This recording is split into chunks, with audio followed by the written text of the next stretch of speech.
How to update Wi-Fi driver in Windows 11. So that is what I'm going to show you guys in this super quick and easy tutorial. So let's get into it. So the first thing that we need to do is to go here on our desktop, and then once we're now on the desktop, the next thing that we need to do is to just go here on our search bar and then search for settings. After that, just open your settings right here. And then once you open your settings, the next thing that we need to do on the left screen is to click the Windows Update, which is right here.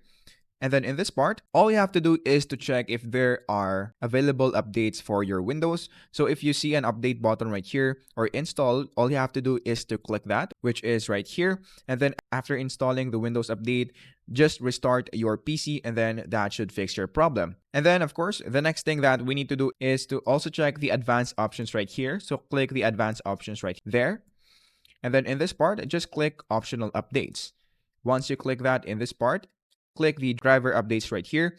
If you ever see a Wi-Fi driver right here, all you have to do is to, of course, click this and then click download and install. After that, wait for it once again to be finished and then just restart your computer and then that should be it. And then the other way to update your Wi-Fi driver is to go down below again on the search bar and then search for device manager. After that, just open this one right here.